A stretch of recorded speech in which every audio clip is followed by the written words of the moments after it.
Quando a palavra liderança vem na nossa mente, podemos pensar em um modelo em transformação. Isso porque as relações de trabalho passaram por diversas fases de evolução. Na antiguidade, por exemplo, predominava o trabalho escravagista, e no período medieval, senhores feudais exploravam o trabalho de servos em troca de proteção. Já com a Revolução Industrial, surgiram as primeiras leis de proteção ao trabalhador, e movimentos abolicionistas ganharam força. E assim, ao longo do tempo, a liderança foi evoluindo, aproximando-se de um modelo mais colaborativo e humanizado, e afastando-se de tendências autocráticas. Com certeza absoluta, a liderança contemporânea, que é colaborativa, é muito mais eficiente do que aquela chefia autocrática do passado. Só que aí a gente tem que se questionar, por que motivo, então, se as empresas preferem, se existem riscos para as empresas de contratar líderes autocráticos e sofrer processos por assédio moral, se o líder autocrático faz uma liderança que coloca medo nas pessoas, as pessoas fazem conchavos para se proteger, e aí a transparência deixa de acontecer na equipe, quer dizer, só tem desvantagem. Por que continua existindo? E ainda há um processo lento nessa troca pelo líder contemporâneo, que é um líder colaborativo. Tem dois motivos. Um motivo é que os líderes precisam se capacitar bastante para esse novo estilo de liderança. Quando você trabalha com a liderança contemporânea, que é naturalmente colaborativa, você precisa de muita flexibilidade, muitas competências de comunicação, relacionamento interpessoal. O líder precisa estar preparado para desenvolver as pessoas, precisa ser capaz de persuadir e ser inspirador. Ou seja, os líderes dessa nova escola de liderança precisam ser capacitados para isso. Esse é o primeiro ponto. Qual é o segundo ponto que pode estar impedindo essa mudança? Nossa primeira experiência com liderança desde a infância é com um modelo autocrático. São líderes autoritários os primeiros que a gente conhece, papai e mamãe. Porque nós somos crianças, não tem como eles exercerem conosco uma liderança colaborativa, né? Eles têm que dizer o que a gente pode, o que não pode, e é naturalmente uma liderança autoritária. O que acaba acontecendo? Como essa é a primeira referência que nós temos na vida, isso fica registrado como um hábito, um condicionamento ao autoritarismo. Todos nós temos que lidar com uma certa tendência autoritária que existe em nossa mente por causa desse condicionamento passado, para que a gente possa ter relacionamentos colaborativos no ambiente de trabalho. Hoje existem pelo menos 12 abordagens diferentes de liderança, que se alternam de acordo com a maturidade e características dos liderados, com as circunstâncias e também com a cultura organizacional. Os 12 estilos são escolhidos de acordo com a tarefa a ser executada, a maturidade e a personalidade do liderado, e as contingências. Um dos maiores poderes de um líder colaborativo é sua alta flexibilidade para se adaptar às circunstâncias, às tarefas que os liderados irão executar, à personalidade de cada liderado e até ao nível de maturidade que cada um tem, usando estilos de liderança diferentes de acordo com esses critérios. E a gente tem os primeiros 4 estilos de liderança surgindo na década de 80 com a liderança situacional, que foi o início da liderança colaborativa, que depois se desmembrou em 12. Então vamos conhecer esses primeiros 4 estilos de liderança. O primeiro é determinar e controlar. Às vezes o liderado ele não tem muita maturidade, não é uma pessoa que está disposta a assumir grandes compromissos e também não conhece muito as tarefas que vai fazer, tem pouco desempenho técnico. Nessa hora, a gente tem que determinar muito claramente para a pessoa tudo que ela vai fazer, de que maneira vai fazer, dar um passo a passo, ser ultra didático e ainda criar um sistema de acompanhamento que é um sistema de controle, em que você fica o tempo todo ali verificando se a pessoa está fazendo direito. Porque não é uma pessoa nem engajada, nem preparada o suficiente. Ela precisa de muito suporte o tempo inteiro. Agora imagina que o liderado, ele tem mesmo pouco desempenho técnico, mas tem um engajamento, está encantado, está gostando daquilo que ele veio fazer.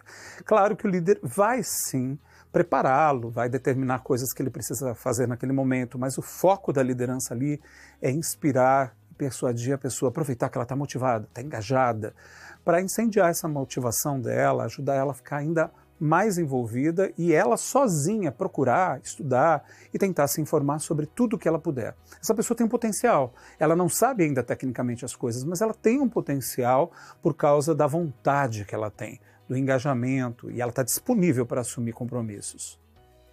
Outro estilo de liderança que surge na década de 80 é compartilhar e debater, que é muito importante, porque é um estilo altamente democrático de liderança, um líder que compartilha e debate, ele faz com que todas as pessoas numa equipe participem das decisões, das escolhas, e quando você trabalha com um liderado especificamente, que às vezes tem um bom conhecimento técnico, mas está desmotivado, você vai ali, conversa com ele, pede para ele te compartilhar o que está acontecendo, né, escuta, debate com ele como pode ajudá-lo, porque às vezes a pessoa é muito madura e preparada tecnicamente, mas se desmotivou por alguma razão. Nessa hora, o líder ajuda essa pessoa a voltar à motivação. E nos trabalhos com a equipe inteira, pode ser um momento de brainstorming, um momento para todo mundo dar opiniões, para depois criar um processo de decisão conjunta. A gente pode dizer que o compartilhar e debater é um dos estilos chaves para a liderança colaborativa. Agora imagina que o líder tem ali um colaborador, um liderado, que é muito preparado tecnicamente, que também está engajado, bem disposto a assumir compromissos. Basta entregar uma tarefa nas mãos dessa pessoa, delegar direitinho como deve ser feito, perguntar para ela o quanto de acompanhamento ela precisa, pode ser que ela precise de algum acompanhamento, ou às vezes até nenhum, e empoderá-la para ela realizar aquela tarefa da melhor maneira para ela. Como eu disse para você, esses foram os 4 primeiros. Só que houve uma evolução na sociedade, no ambiente de trabalho, aumento da complexidade das situações que a gente enfrenta no dia a dia e uma mudança mesmo nas pessoas, como elas são e se organizam para trabalhar juntas. Então surgem muitos outros estilos de liderança. Pelo menos mais 8 estilos muito úteis. Começando pelo estilo provocar e desafiar, que é importante quando o líder colaborativo percebe que os seus liderados já estão se desenvolvendo e estão até fazendo com muita tranquilidade e facilidade uma determinada tarefa. Porque faz parte da liderança colaborativa você desenvolver os liderados, você é um líder desenvolvedor. Então você começa a provocar as pessoas com novos desafios, aumenta o nível de desafio e ajuda as pessoas a crescerem, se desenvolverem numa nova direção. Se o líder provoca o crescimento nos liderados, uma das coisas que ele também precisa garantir é que ele possa avaliar essas pessoas e ajudá-las a lapidar suas habilidades. Então, o próximo estilo é avaliar e lapidar. Como é que a gente faz isso? Através de feedback, que é uma análise da performance já realizada. E através do feed-forward, que é uma análise do potencial futuro de cada liderado. Isso tem a ver com melhoria contínua. É o estilo de liderança importantíssimo para garantir que equipes se tornem equipes de alta performance e que equipes de alta performance se transformem em times corporativos. Ainda nessa linha de desenvolver pessoas, muitas vezes o líder colaborativo vai efetivamente treinar novas capacidades com a equipe. Então ele vai treinar e capacitar a equipe, tanto em habilidades técnicas quanto habilidades humanas. Para quê? Para levar a equipe toda a um nível de amadurecimento. Tem muita gente que fala assim, a equipe de alta performance não existe. É mito. Não é verdade. Existe sim. A liderança colaborativa é uma liderança capacitada para transformar uma equipe comum com disfuncionalidades numa equipe de alta performance e num time. Outro estilo de liderança é empoderar e dar autonomia. Sabe quando o liderado está tão pronto, é uma pessoa tão madura, tão tecnicamente bem preparado, com habilidades inclusive humanas, que talvez o líder possa começar a prepará-lo inclusive para ser um sucessor dele? Essa pessoa está pronta para também co-liderar, para ser empoderada e ter autonomia para decisões, porque ela mostrou que merece isso. Porque ela é comprometida, porque ela tem trazido grandes resultados, e essa autonomia é ultra motivadora, é um dos fatores de motivação muito grande dos nossos liderados nas equipes. O contrário desse liderado que está pronto para ser empoderado e para ter autonomia é um liderado que, além de não ter maturidade profissional, desempenho técnico, não está nem um pouquinho disposto a assumir grandes compromissos, nem tem engajamento. E se ele puder, ele pode até burlar regras, regimento interno da empresa, percebendo que você tem alguém assim dentro de uma equipe, e existem algumas equipes que vai ter, de repente, uma pessoa ou outra desse jeito, tem um estilo de liderança que é o adequado para essa pessoa. Estimular e reprimir. Estimular é criar recompensas através de uma motivação extrínseca mesmo. algo externo que motive essa pessoa a chegar em resultados, aumentar a performance e alcançar um patamar bom, né, de trabalho. E a outra coisa é criar algum tipo de repressão para um comportamento ruim, ou seja, talvez punir aquele comportamento caso ele aconteça e gere prejuízos para a empresa, para os colegas de trabalho. É bem importante que, neste caso, pelo menos por um tempo, enquanto esses liderados ainda não estão maduros o suficiente, esse estilo de liderança seja adotado. Existe uma situação que é bem especial, que é quando há missões especiais, comitês especiais, e as pessoas têm a chance de se engajar, se envolver em atividades novas, se desenvolver numa nova direção. E o líder, nesse momento, ele pode, de forma bem democrática, convidar as pessoas, recrutá-las, perceber quem tem as competências adequadas e quer participar para poder se desafiar num novo projeto. Esse é o estilo de liderança, convidar e recrutar, onde você abre perspectiva para que as pessoas que queiram possam se desafiar em novos caminhos. Um outro estilo de liderança bem importante é colaborar e participar. É um estilo que se aproxima da liderança horizontal. Nesse momento, você como líder, sai um pouco do papel do líder e assume uma coliderança com a equipe, põe a mão na massa, faz junto e horizontaliza a relação. Isso pode ser muito especial em alguns momentos e projetos dentro da empresa. E há também aquelas circunstâncias em que um colaborador está passando por dificuldades, às vezes problemas de saúde, problemas com família, quaisquer situações muito desafiantes para ele. Essa é a hora do líder ser compassivo e apoiar e ajudar. É hora de usar a empatia, se sensibilizar em relação ao outro, entender o que ele está passando, perceber o que ele pode ou não assumir naquele momento e dar a chance dessa pessoa se recuperar. Quem sabe até ajudar mesmo, fazer algo efetivo para ajudar a pessoa. É fundamental, no papel de líder, conseguir alinhar e conectar a equipe com a visão, missão, valores e identidade da empresa, inspirando a equipe a ter um senso de propósito e missão conjunta, além de revelar o sentido por trás das tarefas diárias e do desempenho de suas funções. Uma bela característica da liderança contemporânea colaborativa é a capacidade dos líderes serem inspiradores, ajudarem a equipe a ficar bem alinhada mesmo com missão, visão, valores da empresa, despertarem um senso de identidade de grupo, ajudar as pessoas a fazer um trabalho com propósito. Ter um propósito para além de simplesmente fazer as tarefas, entender o porquê faço o que faço. Isso faz muita diferença. Quando você sente que está contribuindo para alguma coisa que é maior que você, isso traz um nível de motivação muito alto e é uma motivação intrínseca.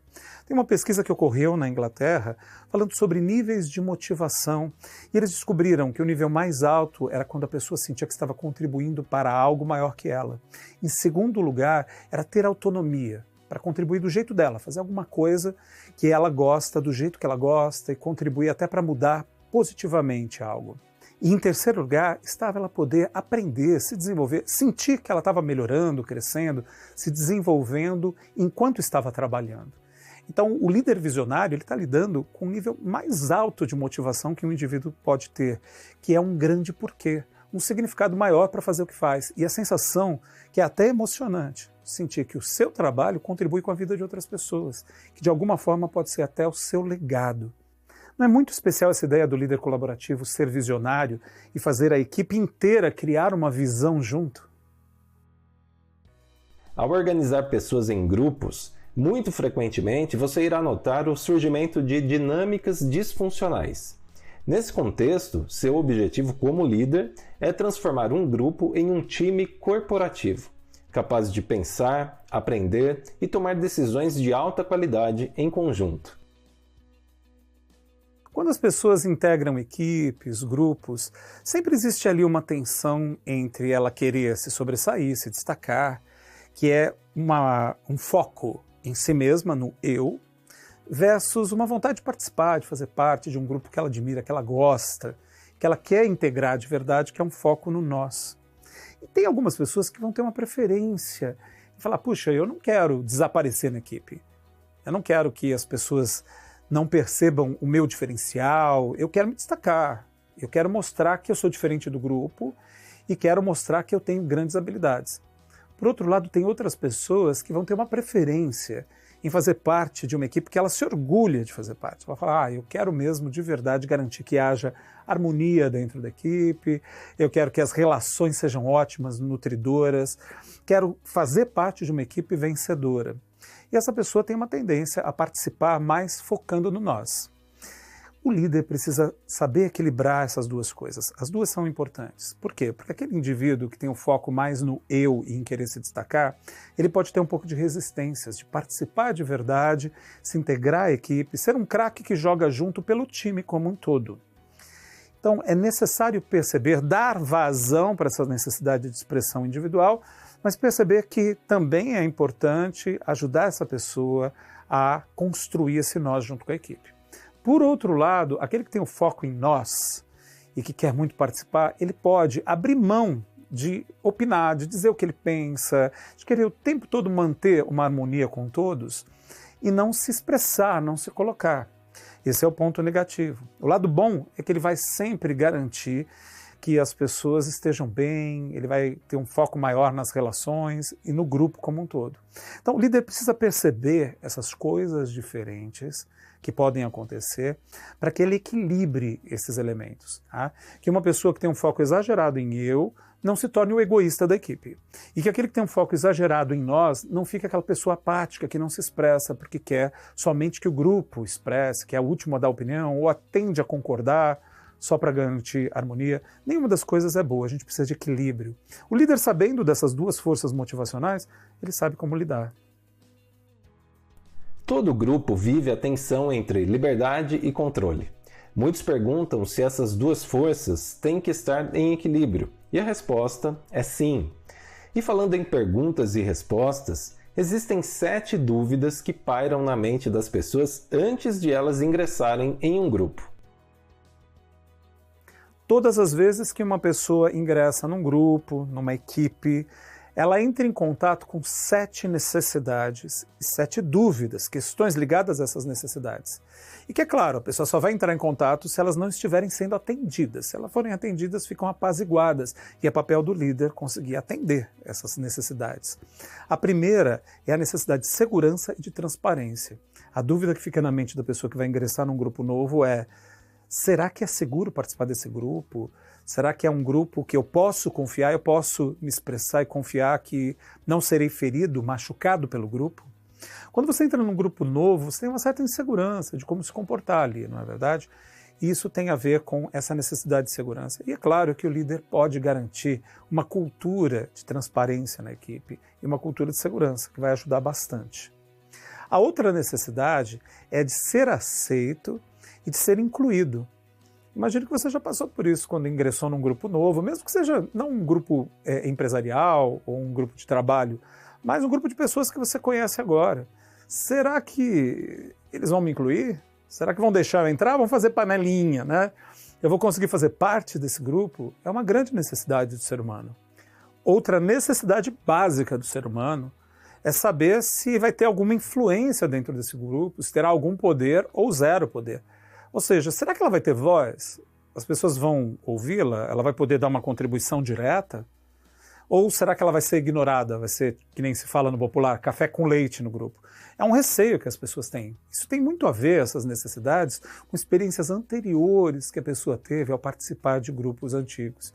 Então ela passou por experiências desagradáveis e agradáveis e já entra pensando se realmente dessa vez vai ser bom. A próxima é a necessidade de individuação e de respeito às diferenças. Qualquer pessoa, quando entra num determinado grupo que ainda é desconhecido para ela fica pensando, mas será que do jeito que eu sou, eles vão me aceitar?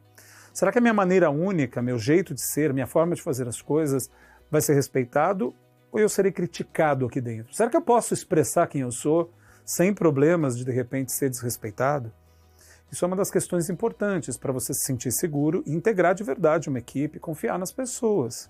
E sem essa confiança, a equipe não se torna uma equipe, vira um coletivo de pessoas que estão ali juntas, mas todas se protegendo umas com as outras, porque estão com receio que o ambiente não respeite as individualidades.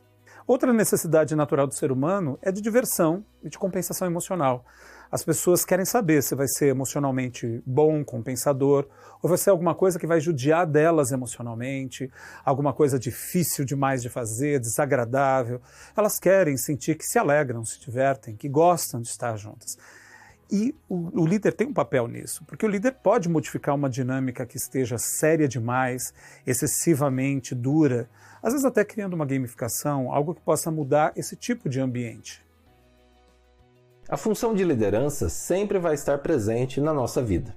Na infância, pais, professores e parentes desempenham o papel de líderes. Na idade adulta, superiores hierárquicos de empresas e outros grupos assumem essa função. Pode ter certeza que você já alternou entre os papéis de líder e liderado muitas vezes na vida. Até quem escolhe a carreira de especialista passa por situações em que sua liderança é requisitada. Por isso, aqui vai uma dica essencial.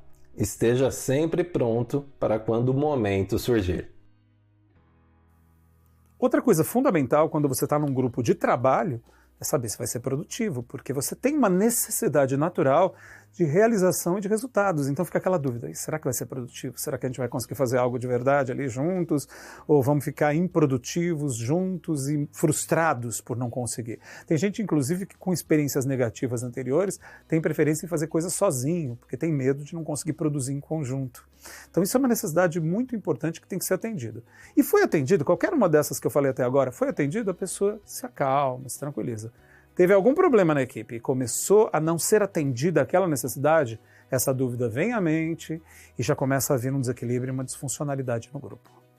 E a sétima necessidade essencial para todas as pessoas que fazem parte de um grupo é a necessidade de autoexpressão e de performance. A gente pensa, será que a gente vai conseguir performar? Aliás, será que a gente vai conseguir performar juntos? Será que vai ter expressividade, sucesso? Será que a gente vai alcançar algo muito especial em conjunto? As pessoas esperam isso. Elas não querem ficar apenas no cumprimento de rotinas diárias. Elas gostariam que a equipe pudesse se destacar. E aí dá prazer de participar de uma equipe dessas, não é verdade? Espero que você tenha gostado muito de rever esses conteúdos, toda essa aprendizagem valiosa. E nós estaremos juntos na próxima unidade. Até! Tchau!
Agora chegou a hora de você descobrir como colocar em prática todo esse conhecimento valioso que você aprendeu nas aulas anteriores.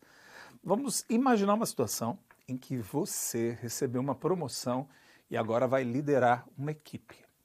Essa equipe tem 2 anos de experiência. Só tem 2 pessoas na equipe que são novas. Os outros 10 estão desde o início juntos, têm experiência juntos, já estão trabalhando bem, com muita sinergia. Agora tem essas pessoas que são novas, que começaram agora. Segundo relataram para você, até que a equipe tem uma maturidade profissional boa, as pessoas são engajadas, têm uma disponibilidade para assumir compromissos. Só que tem uma questão que é um desafio. Tem um líder que eles eram apaixonados por esse líder, tinham frases de efeito juntos, tinham criado uma forte identidade de grupo junto com o líder. E o líder foi transferido para uma outra cidade para assumir uma outra equipe. Então, pode ser que eles estejam de luto por causa da saída desse líder. Você não sabe disso. Não sabe se está ou não. Mas tem ali algo para pensar, não é? Agora vamos complicar um pouquinho mais o negócio. Está acontecendo uma crise econômica justo nesse momento em que você recebeu essa promoção para liderar a equipe. A empresa trabalha com insumos, com matérias-primas, todas importadas, e o dólar subiu muito. Por isso, elevou o custo de produção e a margem de lucro da empresa está perigosamente baixa. Nesse cenário, você tem algumas diretrizes muito claras. A primeira coisa é que tem 12 gerentes, mas 2 deles são novos na equipe e não estão integrados. Você vai precisar integrar esses gerentes aos demais da equipe. Segunda questão, você vai ter que aumentar a performance da equipe para que aumente a produtividade e todos possam superar juntos a crise. A terceira questão, que é um tanto desafiante, é que você vai ter que convidar essas pessoas a fazer alguns sacrifícios. É um momento de crise, eles vão ter que ter resiliência. Isso não é muito popular para alguém que acabou de assumir a liderança de uma nova equipe, não é verdade? Tem um desafio grande aqui. E o quarto desafio é que, além de tudo, você precisa encontrar maneiras de reduzir esses custos de produção ao mínimo, sem sacrificar as pessoas exageradamente. Ou seja, não é muito fácil, né? Eu quero provocar você com algumas perguntas que eu anotei aqui. Quais seriam as suas primeiras ações como líder? O que você faria em primeiro lugar? Pense nisso.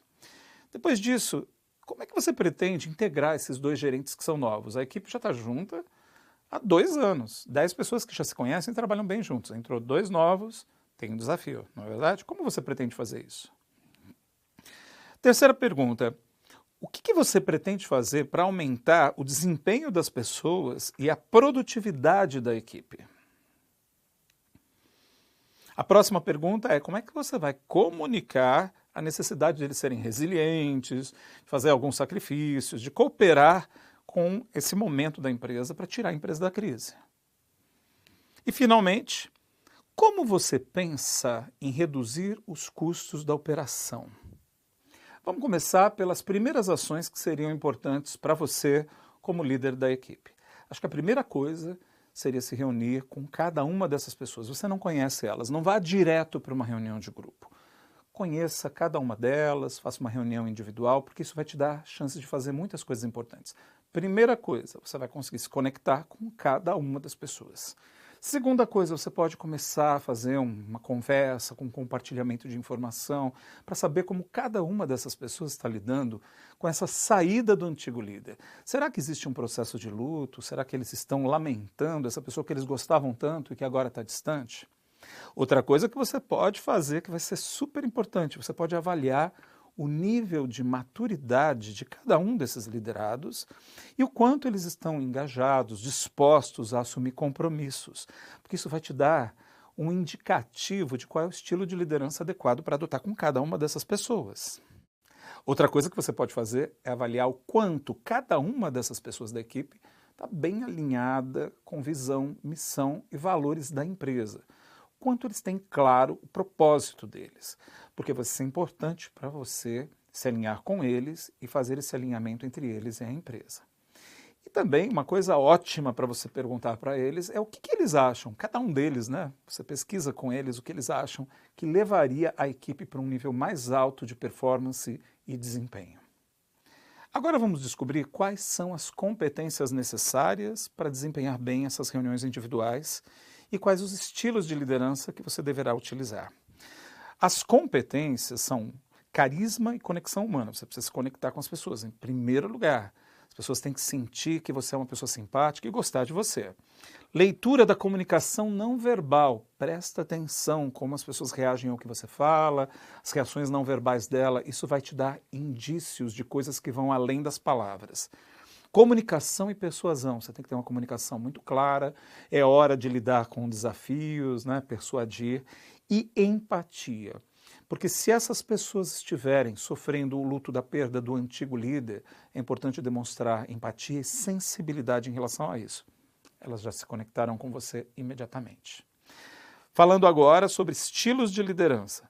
Compartilhar e debater. Perguntar o que ele acha, o que pensa, escutar, deixar a pessoa se abrir, discutir de uma forma aberta as questões. E apoiar e ajudar. Pensando que nesse momento essas pessoas podem achar que você é uma pessoa nova ali, será que é uma pessoa bacana, como é que vai ser esse novo líder? Você entra nessa postura de apoio, de auxílio e as pessoas se sentem bem ao seu lado. Tem também aquela questão de como integrar os dois novos gerentes. Depois dessas reuniões individuais, obviamente, você vai fazer uma reunião com toda a equipe, reunir todos, para todos eles conhecerem você, e os dois novos integrantes estarão lá. Então você pode fazer dinâmicas de grupo, trabalhos integrativos para que todos da equipe se harmonizem. E você já resolve essa questão e dá esse acolhimento para os dois novos integrantes. Não é uma boa alternativa? Nessa reunião mesmo, você pode trazer o tema de aumentar o desempenho da equipe, aumentar a eficiência. Que tal fazer, de repente, um brainstorming, um compartilhamento de ideias, colocar as pessoas para dar ideias, escrever em post-its, em papeizinhos autocolantes, colocar num mural, escolher as melhores ideias, criar já uma dinâmica divertida em que todos participam e já percebem sua característica de líder colaborativo. Agora vem a parte mais desafiante. Você vai ter que ser impopular e comunicar a necessidade de resiliência e de fazer sacrifícios. Então, prepare um bom discurso persuasivo, seja um líder, uma líder inspiradora, ajude as pessoas de verdade a sentirem que esse sacrifício é por um tempo limitado e haverá recompensa para isso. Talvez você possa, inclusive, comunicar em algum momento, se houver verba para isso, que um treinamento de resiliência será contratado para que todos possam se fortalecer e passar bem por esse momento. E, por fim, como reduzir os custos de operação? Você pode convidar as pessoas que desejarem a participarem de um comitê, de uma pequena equipe adicional, justamente para analisar, avaliar todos os custos e descobrir maneiras de reduzir esses custos. Eu trabalhei, por exemplo, dando um treinamento numa empresa, eles realmente conseguiram reduzir muito os custos e descobriram formas que nem imaginavam. Por exemplo, os gastos com alimentação de refeitório caíram pela metade quando eles verificaram novos preços e novos fornecedores.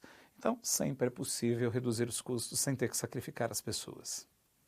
Agora você percebeu que é possível aplicar todos esses conhecimentos que você teve nas aulas anteriores dentro de um contexto prático, no exercício da liderança. Quem sabe você não está inspirada a colocar tudo isso em prática futuramente, ser um grande líder, liderar uma equipe e deixar sua contribuição para o mundo. Até o próximo encontro. Tchau!